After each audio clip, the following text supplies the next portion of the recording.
On their very first date, this man invites the woman to play a strip game. However, the woman does not refuse. To give herself a better chance of winning, she even goes out of her way to put on all of her belongings before the game starts. Yet, after only a few rounds of the game, the man loses every single piece of his clothing. He never expects that the woman standing right in front of him turns out to be a seasoned player in the game of love. It turns out that not long ago, the man made a bet with his friend that if the next person walking into the cafe is a woman, regardless of her looks or age, he will go up and propose to her. But the moment the door opens, a young and beautiful woman walks in, who is so stunning that she takes his breath away. Seeing this, his friend breaks into a mocking laugh once again. He concludes that such an outstanding woman can never fall for his unkempt, middle-aged appearance. To save face, he bites the bullet and walks toward the woman.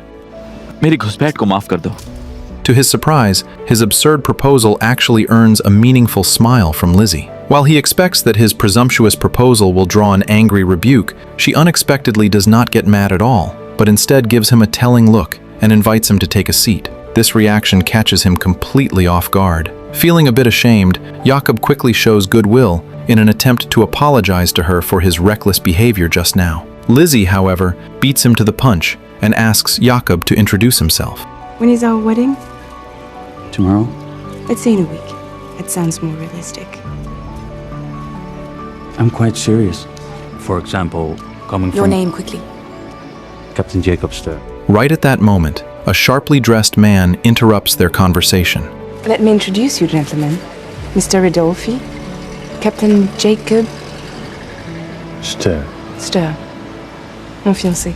Hearing Lizzy actually introduce him as her fiancé, Jakob instantly realizes her true intention. It turns out she wants to reject this man. Playing along with a tacit understanding, they begin to put on an act as Lizzy takes his arm and flashes a sweet smile. The other man leaves the table in a huff. Lizzy is highly satisfied with Jakob's cooperation, so that very night, they naturally end up going out together on a mutual whim. They dine and drink together, and just like the relationships of any other adults, their mutual affection stems from a fleeting attraction, mixed with a dash of lustful impulse. Jakob is drawn to Lizzy's youth and beauty, while Lizzy appreciates Jakob's straightforwardness and cooperation. On this very night, they turn their sparks into reality. Driven by their mutual affection and lingering tenderness, they quickly march down the wedding aisle. Everything happens so rapidly and unexpectedly that even Jakob feels as if he is living in a dream. Whenever night falls and he cradles Lizzy's young body to sleep, his heart is always filled with doubts.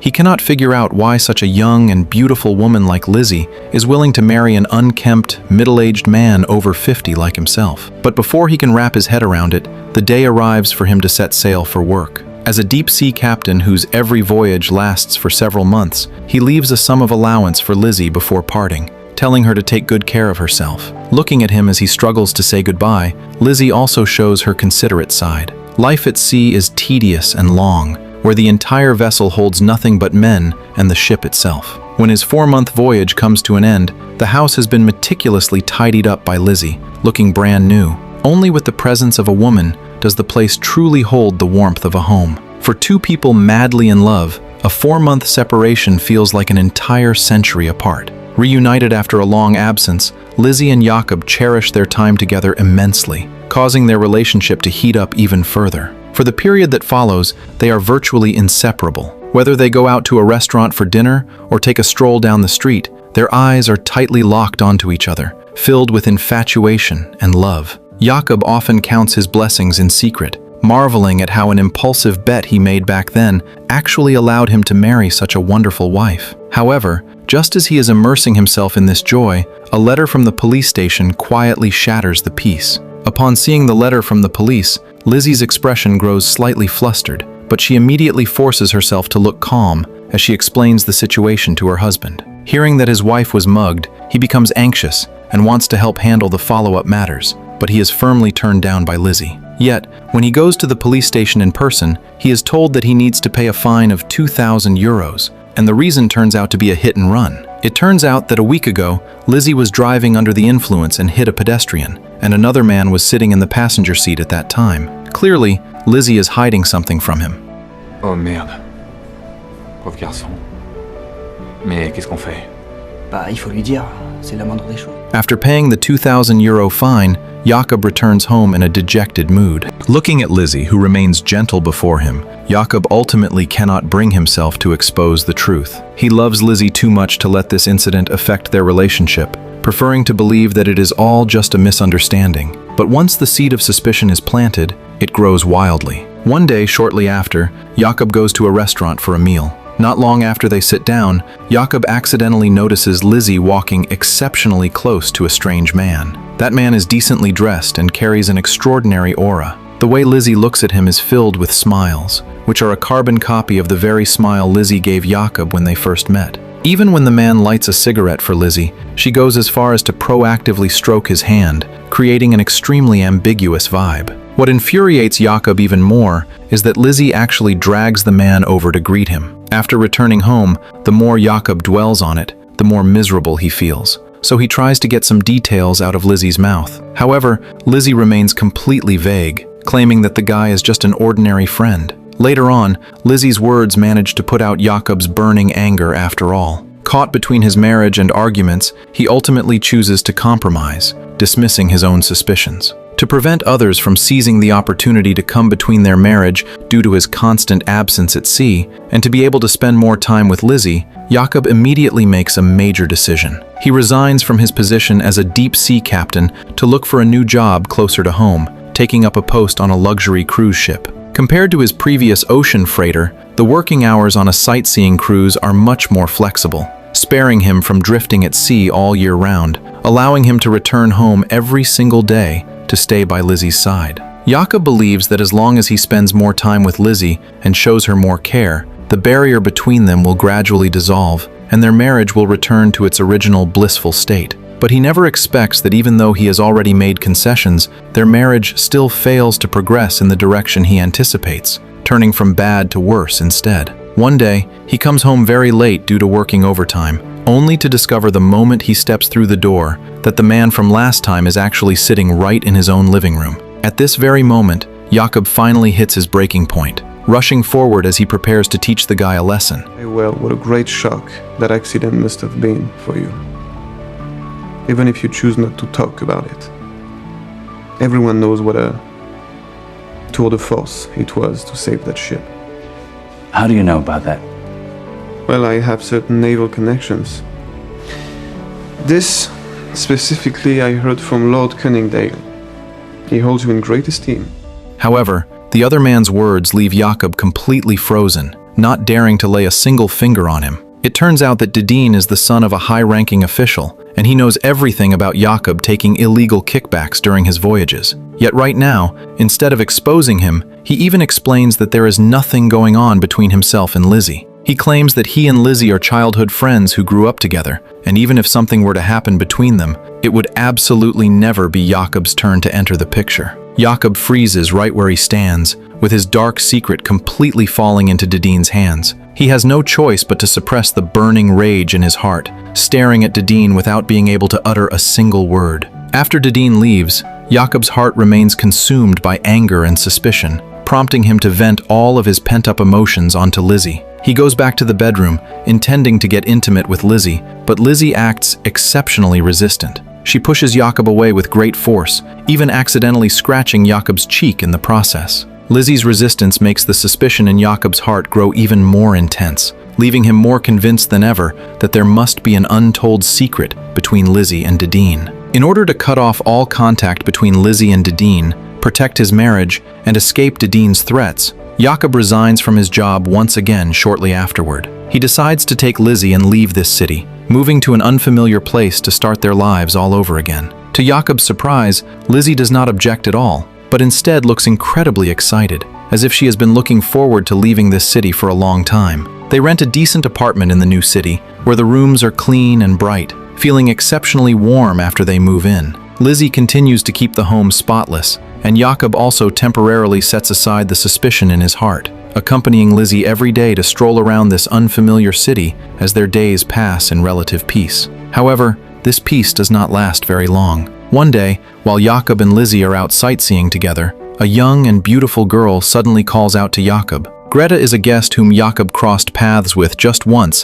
while working on the luxury cruise ship before, and she is very beautiful, with a highly cheerful personality. It is obvious that Greta holds a unique admiration for the handsome and dashing Jakob, her eyes completely filled with affection. With Lizzy present, Jakob does not linger for too long, merely exchanging a polite greeting with Greta before hurriedly leaving with Lizzy. But he never expects that a few days later, Greta actually tracks him down in private. This time, Greta acts exceptionally proactive, straightforwardly expressing her affection to Jakob and even stepping close to him with flirtatious remarks. Faced with this kind of sudden romantic temptation, there is hardly any man who can resist, and Jakob is no exception. He cannot help but lose himself in Greta's tender embrace. He begins to deceive Lizzy, using work as an excuse every time he goes out, when in reality, he is dating Greta, indulging in this fleeting sense of novelty while temporarily forgetting his doubts and anxiety regarding Lizzy. Meanwhile, Lizzy quickly notices his unusual behavior,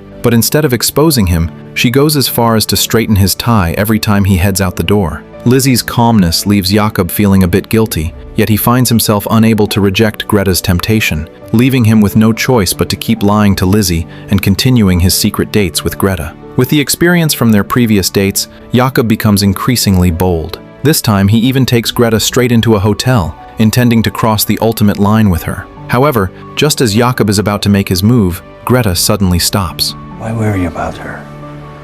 Soon I'll be divorced. I told you that. You'll never be able to break away from her. No matter how much I love you, you're like me. You have a faithful heart.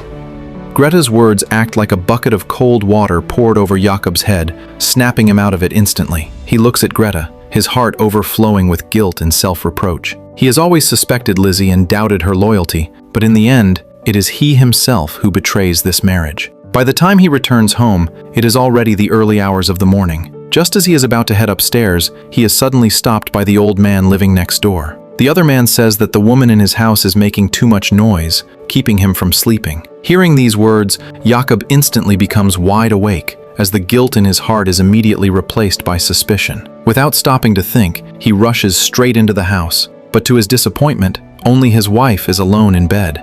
It's funny. Only yesterday someone proposed to me as well.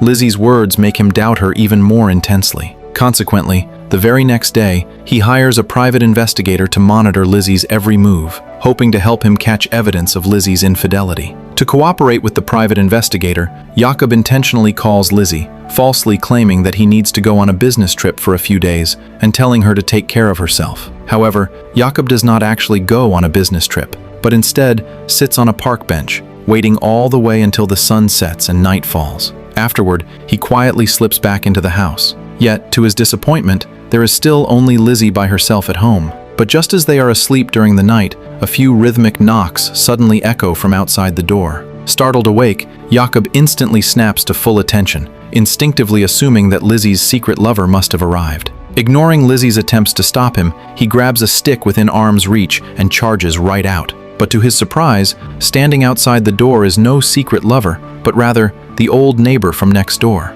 At this moment, he stands right in the hallway looking at Jakob, flashing a silly grin. Hearing the old man's words, Jakob finally remembers that he borrowed the main door key the night before and forgot to return it. Over the next few days, the private investigator constantly monitors Lizzy's every move, yet fails to discover any anomalies whatsoever. Finding no evidence means there is none, a result that brings immense joy to Jakob. When he returns home, he specifically buys a bouquet of fresh flowers, wanting to make up for the guilt he feels toward his wife. Looking at the beauty before his eyes, he feels as though life is finally taking a turn for the better again. To have more time to spend with Lizzy and to make amends for his mistakes, Jakob searches for a new job once again. This time, he takes on the role of a cruise ship clerk. This job does not require him to go to the office every day, as long as he brings the documents home and finishes them on time. In this way, he can have more time to stay by Lizzy's side, taking care of her and showing her concern to gradually dissolve the barrier between them. Just as he is filled with anticipation, a situation arises on Lizzy's end once more. Lately, she has been acting more and more unusual, always leaving early and returning late, looking utterly exhausted every day when she gets home and falling straight asleep, leaving absolutely no time to talk to Jakob. What confuses Jakob even more is that Lizzy is spending money faster and faster, to the point where no matter how much allowance Jakob gives her, it is never enough. Seeing that Jakob, who never used to fuss over money, is actually starting to guard against her and question her, Lizzy grows even more furious. Sitting on the table, she intentionally kicks the cabinet with her foot to make a piercing noise, and even deliberately pushes Jakob's manuscripts from the table onto the floor to vent her frustration. At this moment, Jakob is completely consumed by rage. Although he does not lay a hand on Lizzy, he smashes every single piece of furniture around him. Lizzy, on the other hand, remains a cold bystander, even letting out a scornful sneer from time to time. These words completely cause Jakob to lose his sanity. Have you had your fun? He lunges forward in one swift motion, locking his grip tightly around Lizzy's neck. At this very second, he truly feels an overwhelming impulse to choke her to death. Right at that moment, a sudden knock sounds from the door, finally snapping Jakob back to reality from his loss of control. The visitor is still the old man from downstairs, who blocks the doorway while rambling a whole bunch of baffling nonsense. Only at this moment does Jakob suddenly realize that this old man seems to be mentally unstable, meaning all of his previous words are completely made up. Realizing this point, it is as if something clicks in Jakob's mind. Consequently, just as he prepares to go inside to apologize to Lizzy, she bursts straight through the door and runs out. He returns to the study to check his wallet again, only to find it completely empty. Having given up his previous high-paying career in the pursuit of love, he has now been completely drained of his life savings by reality. He no longer has any spare cash left, yet his salary will not be paid until the following week. At night, he leans over the bridge alone, staring at the river water, and after reflecting for a brief moment, he climbs over the railing and leaps straight into the river. In the end, however, he is still pulled out and saved by someone. The therapist comforts him, stating that the world is not created for us, so one should not be shocked by the happenings of life. After listening to the therapist's words, Jakob gains a great deal of understanding. He learns to let go and find closure. From then on, he no longer suspects his wife. Early the next morning, he finds Lizzy wandering aimlessly on the street. Lizzy is still brooding over what happened yesterday. However, under Jakob's tender words of love, their relationship quickly mends and becomes as good as new. Not long after, Jakob receives an invitation from an ocean freighter. Looking at the letter in his hand, Jakob does not want to go. Yet at this moment, Lizzy strongly urges him to take the job because the captain's handsome salary is enough to support the household. For the sake of their future happiness, Jakob ultimately takes Lizzy's advice. However, the next day, just as he packs everything up and prepares to report to the company, he unexpectedly catches sight of his wife getting into another man's car. Seeing his own wife heading to the station with another man, he is certain that she has betrayed him, whereupon Jakob immediately chases toward the station in a rage. Fortunately, he arrives just in time before the train starts moving. He begins to search through the carriages one by one. In the end, he indeed finds Lizzy and Deedon chatting intensely. With the evidence right before his eyes, his illusions about Lizzy are completely shattered at this very moment. He pulls out a pen and paper, forcefully demanding that Lizzy sign a written confession of her infidelity. Lizzy does not resist, writing down everything as Jakob demands with tears in her eyes. Having obtained the written confession, Jakob walks away with the paper without ever looking back. At this moment, he feels no lingering attachment and no reluctance, leaving nothing but infinite resentment toward Lizzy and total despair over this marriage. In the blink of an eye, 7 years pass since Jakob and Lizzy separated. During these 7 years, Jakob returns to his former way of life. He becomes a deep-sea captain once again, drifting at sea all year round, never dating or marrying again, pouring all of his energy into his work. He tries his best to forget that painful memory, to forget Lizzy, and to start his life anew. Yet that memory acts like a thorn, buried deep within his heart and refusing to fade away. He believes that he will never see Lizzy again for the rest of his life, thinking he will live forever in resentment toward Lizzy and self-blame. But just as he is gradually letting go and forgetting that memory, a chance trip brings him face to face once again with the very woman he loves and hates, Lizzy. At that exact moment, ripples stir in Jakob's heart once more. Yet at the same time, his heart is also filled with doubts. He does not know why Lizzy is appearing here, nor does he know if she has been doing well over the past 7 years. To figure all of this out, Jakob cannot wait to make a phone call to Lizzy's close friend as soon as he returns home. Once the call connects, Jakob does not ask about Lizzy's situation directly, but instead inquires indirectly, wanting to learn about Lizzy's recent developments from her old friend's mouth. But the reply from Lizzy's friend leaves Jakob completely shell-shocked right where he stands. Didn't you know? Is it possible you didn't know? that the sweetie has passed away. 6 years ago now. Only at this very moment does Jakob finally understand how absurd and ridiculous his actions were back then. He finally realizes that Lizzy never betrayed him, and everything was merely the work of the deep-seated insecurity in his bones. Lizzy's hit and run back then might have been due to her own unspoken hardships. Her intimacy with Deedon might truly have been just the interactions between ordinary friends. Her leaving early and returning late, along with her reckless spending, might have been for medical treatment, or perhaps to pay off some debts. Yet Jakob, because of his own insecurity, paranoia, and desire for control, misunderstood Lizzy and hurt Lizzy time and time again. He hired a private investigator to monitor Lizzy's every move, overthinking things and acting on impulse just because of a single remark from someone else. His original bet with his old friend to propose to Lizzy was not just for the sake of his pride, but even more to prove himself, to prove that he is not someone who cannot get a wife, and to prove that he too is worthy of being loved.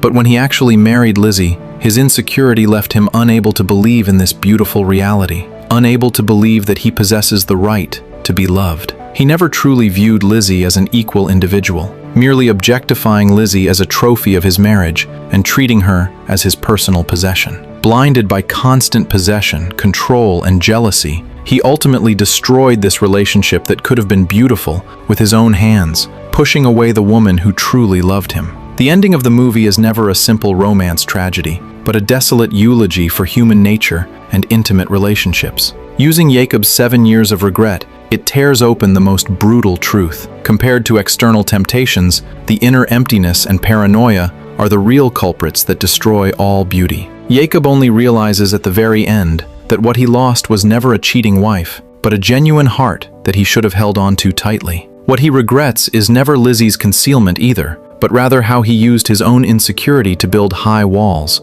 crushing all tenderness with his suspicion. This movie is never about blaming Jakob's cowardice, nor is it about mourning Lizzy's regrets, but rather questioning everyone currently in an intimate relationship. Have we also been just like Jakob, doubting our lover's sincerity simply because we do not believe we are worthy of being loved? Have we also, due to our inner insecurity, used testing and control to wear down the most precious affection around us? Trust is never a courage born out of thin air, but the confidence one can extend to the partner only after accepting and validating oneself. And love is never about possession and wariness, but about honesty and tolerance after letting go of obsessions.